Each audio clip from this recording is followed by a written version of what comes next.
welcome back. Today we're going to be doing a deep dive into something that I think is super relevant to a lot of our listeners, tech risks for small and medium businesses.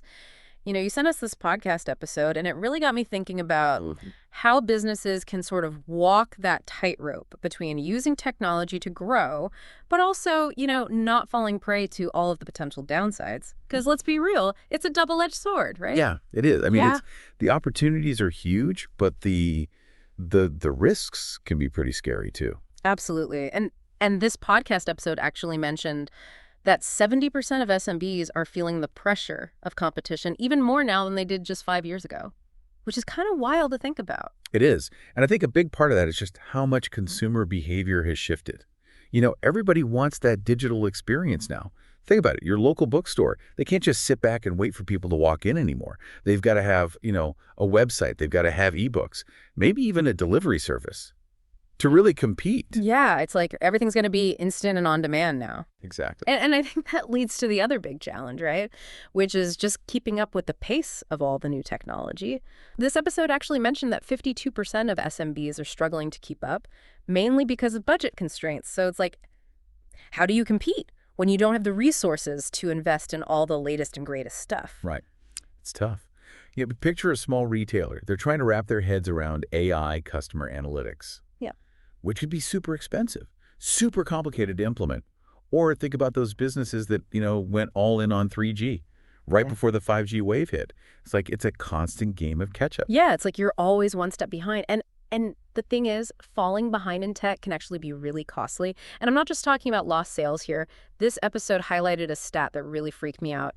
43% of cyber attacks are specifically targeting small businesses, and only 14% feel prepared to handle them. Yeah, those numbers are definitely a wake-up call. I think there's this misconception that cyber attacks only happen to big corporations.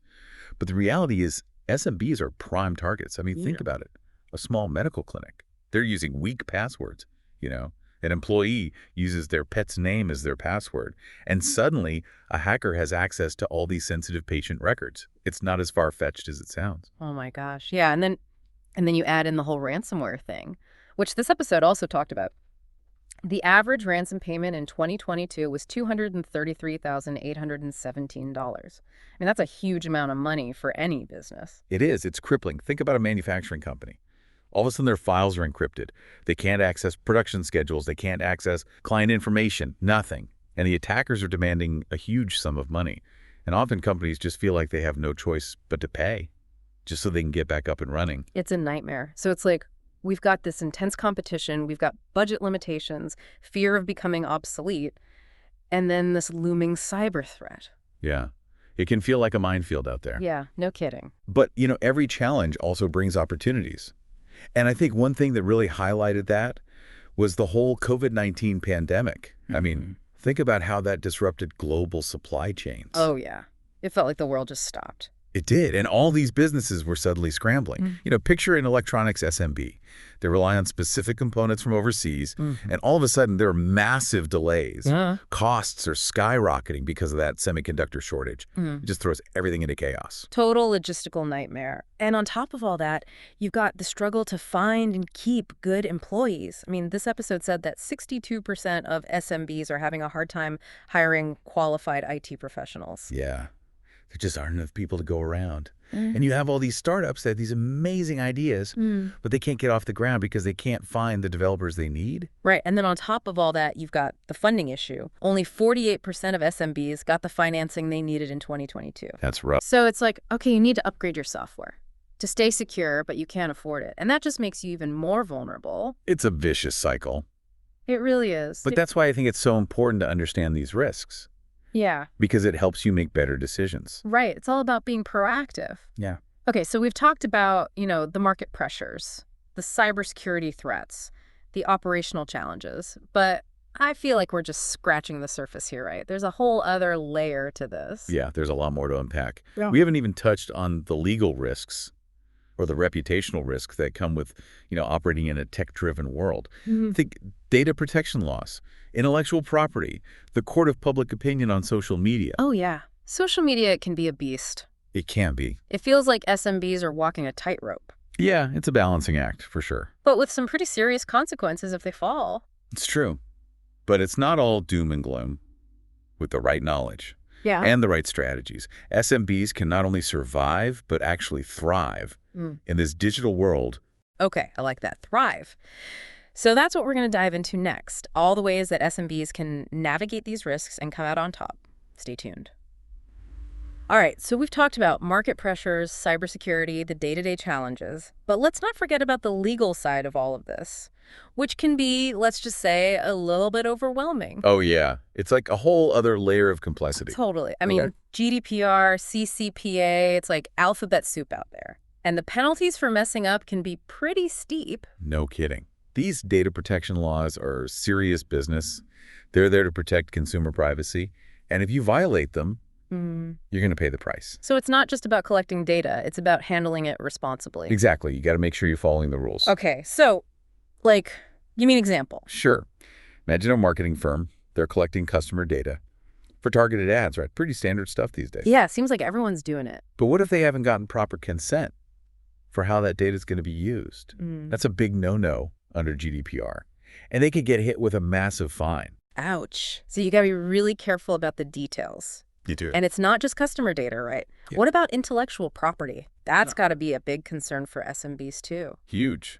Especially in a world where, ideas are flying around everywhere. Yeah, it's so easy to copy and paste. It is. And if you don't protect your IP, someone else could just swoop in and profit from your hard work. Exactly.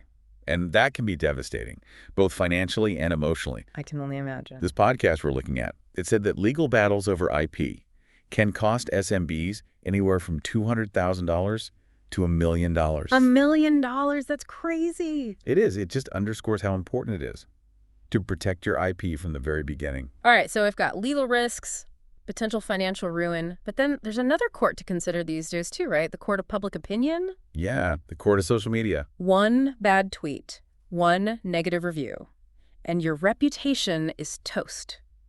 It's true. Reputation is everything these days, and it could be so fragile. Like imagine a restaurant. They get hit with a data breach, customer payment information gets stolen, it's all over the news, people are freaking out, leaving bad reviews, saying they'll never eat there again. It's a PR nightmare. Total nightmare. And it's hard to come back from that. This podcast actually highlighted that. 81% of consumers would ditch a brand online after a data breach. 81%. That's a huge chunk of your customer base. It is. It all comes down to trust. Once that trust is broken, it's really tough to rebuild. Okay, so we've got legal risks, financial risks, reputational risks. It's a lot. It is. But I guess the question is, how do you balance all of that with the need to innovate and grow? That's the million-dollar question. And I think the key is finding that sweet spot between innovation and risk mitigation. Yeah, that makes sense. So, speaking of innovation, this podcast episode also touched on some strategic risks that SMBs face. Right. Can you tell me more about that? Well, one common mistake is rushing into new markets without really doing your homework. Like without a plan. Exactly. It's like throwing darts at a map and hoping for the best. Okay, so how would that play out in the real world? Let's see. Imagine a software company. They want to expand internationally. Okay. They launch their product. Big marketing campaign. The whole 9 yards. Sounds good so far. But they haven't localized the content. They haven't considered the cultural nuances of the new market. Uh-oh. Nobody understands what they're selling, and the whole thing flops.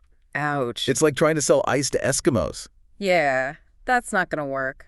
So I guess market research is key. It is. You got to know your audience. Absolutely. And what about product development? Is that another area where things can go wrong? Definitely. I mean, developing a product that nobody wants, that's a recipe for disaster. Yeah, nobody wants to create something that just sits on the shelf. Right.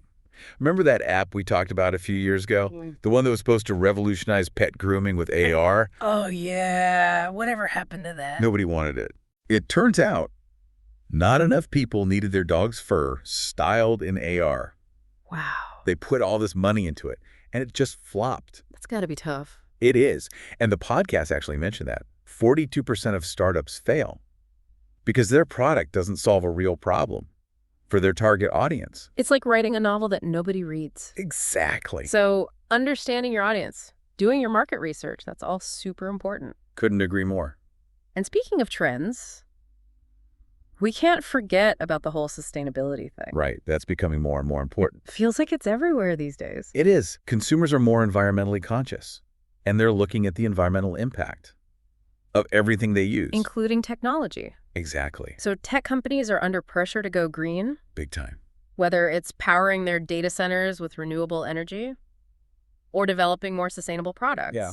It's not just about what the technology does anymore. It's also about how it's made. Yeah, how it impacts the planet. Ex- And this isn't just a trend. It's being driven by environmental laws and regulations. So it's not optional anymore. It's not. Okay, can you give me an example of how these regulations might impact an SMB? Sure. Imagine a manufacturing company. They're using old equipment that produces a lot of emissions. Okay. New regulations come into effect. Yeah. And now they have to invest in cleaner technologies, or they're going to face some hefty fines. It's adapt or die. Pretty much. So we've covered a lot here. Market pressures, cybersecurity, operational challenges, legal risks, reputational damage, strategic missteps, and now environmental concerns. It's a lot. It is. I'm feeling a little overwhelmed just listening to it all. But Okay. I'm also really curious to hear about the solutions. Yeah. Like, what can SMBs actually do to protect themselves from all of this? Well, the good news is a lot of these risks can be mitigated with some proactive planning and some smart strategies. Okay, I like the sound of that. So what are these strategies? Tell me more. I'm happy to. This podcast episode actually had some great advice, and we're going to dive into all of that in the final part of our deep dive. All right, so we've explored the dark side of tech for SMBs. But I'm ready for some solutions. What can these businesses do to protect themselves? Well, the good news is a lot of these risks can be mitigated with planning and smart strategies. Okay, love that. Where do we start? Cybersecurity is a good place to begin. The podcast episode said basic cybersecurity can prevent up to 80% of attacks. 80%. That's amazing. What kind of measures are we talking about here? It's kind of like locking your doors and windows. Simple but effective. Things like two-factor authentication, regular software updates, strong passwords. Things people know they should be doing, but they often slip through the cracks. Yeah, for sure. And another important step is employee training. So, like, teaching them how to spot phishing emails and those suspicious links. Exactly. Your employees are often the first line of defense, so making sure they're up to speed on best practices, that's crucial. Okay, that makes sense. What about insurance? Cyber liability insurance. Yeah. It can be a lifesaver. Imagine a business. They have a data breach. Oh, no. They're suddenly facing legal fees. They've got to cover credit monitoring for all their customers. They have to recover all that lost data. That sounds super expensive. It can be. But with cyber liability insurance, they can file a claim and recover a lot of those losses. Oh, okay, so it's like a safety net. Exactly. All right. What about diversification? I know that's important in investing, but how does it apply to tech? Well, it's about reducing your dependence on a single point of failure. Like, imagine an SMB. They rely on one supplier for a crucial component. Okay, What happens if that supplier goes out of business? that's bad. Or what if there's a disruption? Their whole operation could grind to a halt. That's a scary thought. But if they diversify their suppliers, they have backup options. So it's like having multiple routes to your destination. That's a great way to put it. Awesome. So diversification is all about spreading the risk. And making a more resilient business. I like it. Okay, so we've talked about some great strategies, but I want to hear some real-world examples of SMBs who are actually doing this right. Sure.